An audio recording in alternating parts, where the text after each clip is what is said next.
Hello everyone, I'm Anson, and I'll be presenting our research on the expressiveness of transformers in spectral domain for graphs. So graph representation learning aims to learn vector representations for graph, and these would then be used for downstream tasks such as prediction of links between, for example, users in a social network, or prediction of the structure or properties of molecular graphs, or for classification of such graphs. Transformers have become a dominant choice for many domains such as NLP and vision. However, it remains a challenge to adapt transformers to the graph domain, and many works in this direction have attempted to induce position encodings and structural properties as extra informations in the transformer network. Some works in this direction are the graph transformer, which induces Laplacian eigenvectors as position encodings in the Venida transformer. Graphformer proposes a novel spatial encoding to capture the structural relation between nodes, and it does so using some shortest path distance between the nodes. SAN uses learnable position encoding that can take advantage of the entire Laplacian spectrum to learn position encoding for each node in a given graph.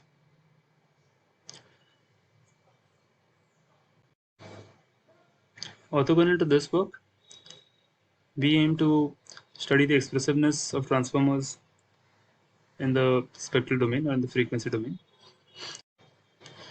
Graphs can be viewed from a signal processing perspective, and current works ignore the fact that uh, heterogeneous information could be present on the graph signal over a wider spectrum, and that the transformers may not be able to learn this information effectively. So the research question we ask is, what is the expressive power of transformers in the spectral domain for graphs? GNNs have been studied from both the spatial and spectral perspective, and transformers have been only been equated to the spatial WL test. No prior work provides a theoretical understanding of the properties and limitations of transformers in the spectral domain. And analyzing this in the spectral domain can bring a new perspective on the expressive power. So coming to the spectra of a graph, it is obtained using the Laplacian of a graph. So the unnormalized Laplacian is given by this expression d minus a, where d is the diagonal degree matrix and a is the adjacency matrix. The eigenvalue decomposition of the Laplacian uh, will give us the eigenvectors, which are the frequency bases residing in the vertex domain, and the eigenvalues are the spectra of the graph. In the diagram on the right, we see low frequency signals are those where the values or the value of the signals for neighboring nodes are the same, and distant nodes they are different. And high frequency signals, the value of the signals in neighboring nodes are different. So we first show a connection between the transformer's attention map and the spatial convolutional GNN.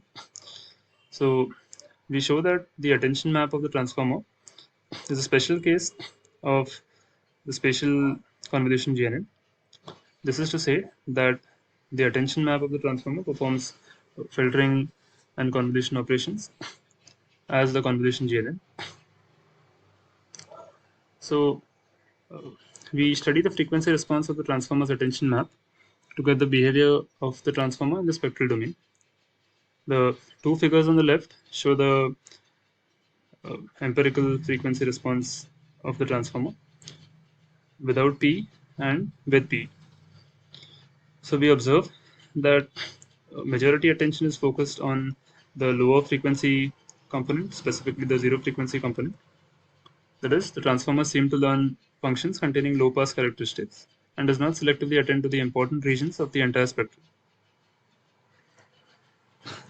In the theoretical analysis, we show that the error between the transformer's convolution support and the desired convolution map is or attains a zero value only for those frequency responses where the magnitude of the frequency response is less than 1 and the zero frequency component has a 1. So here we can see that the zero frequency component, if it is uh, a 1, the transformer will be able to exactly learn the desired filter response with a zero error. Else there will be some non-zero error. As we can see in this illustration, the space of spectral filters are represented by this black plane, and the filters that are learned by the transformer's attention map by this line. So there exists a set of points where the residue or the error is non-zero, and we further go on to show some bounds for this error. We show that the error is bounded by the minimum and maximum of the absolute of the eigenvalues of f minus I, f being the desired filter response and I being the identity matrix. Thus, there exists class of filters where the error is non-zero. In our approach, we try to project the learned filter response by the transformer's attention map to the desired filter response. And let us see how do we do that. So our method first maps the transformer's attention map or the convolution support to the desired filter response. So the multi-headed self-attention module learns some attention maps for different heads, and these are then passed to a GNN module, which learns the desired the filter coefficients of the desired filter response. These are then fed to a spectral GNN, the inputs of which come from the transformer, and filtering is performed to obtain the desired graph representation. Another point to note is that for every distinct graph, a different attention map will be obtained, and hence a different filter coefficient will be or could be learned. And we term this phenomenon as dynamic filtering, wherein we learn different filter coefficients per graph. And in our experimental section, we'll verify or show the benefits of this. Coming to the experimental evaluations, we perform our evaluations on standard benchmark datasets for graph classification, regression, and node classification. For evaluation, we use the standard measures of accuracy, mean absolute error, and the area under the ROC curve. Coming to the main experiments, we see that when the Venida transformer is induced with FeTA, our model, we obtain homogeneous gains across all the datasets. Similarly, when FeTA is induced into other attention mechanisms such as GAT, we observe a similar behavior where a homogeneous gain is observed across all datasets.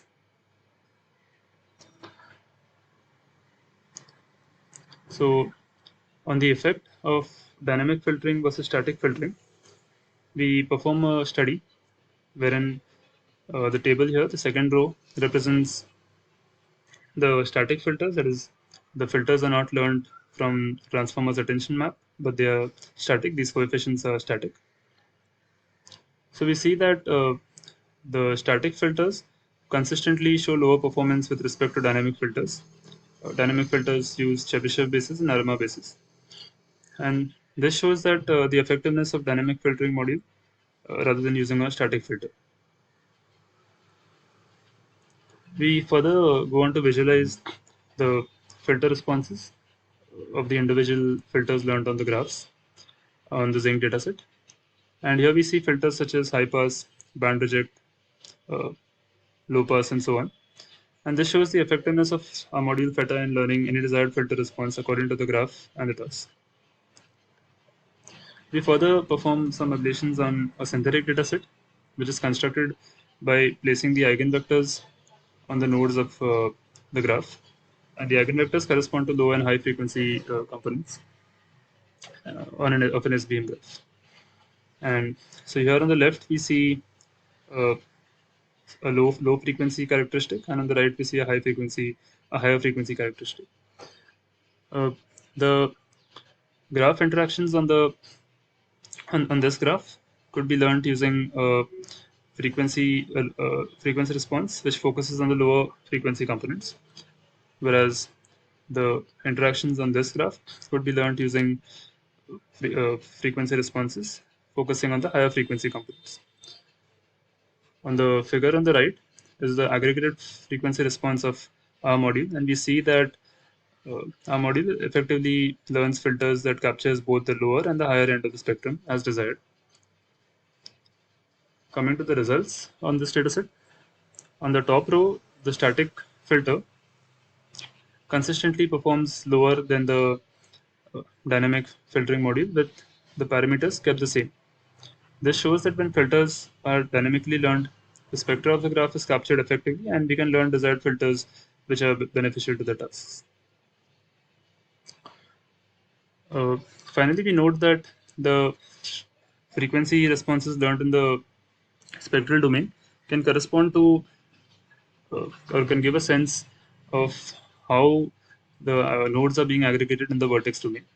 For example, in the figure on the left, we have a low frequency response wherein neighboring nodes are being aggregated, whereas in the graph on the right, a high frequency response is learned wherein the aggregation of distant nodes takes place.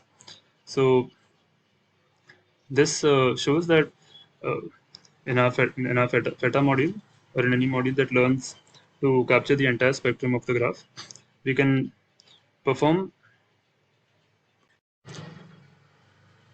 aggregation operations on uh, homophilic as well as heterophilic datasets and achieve good results uh, across the datasets.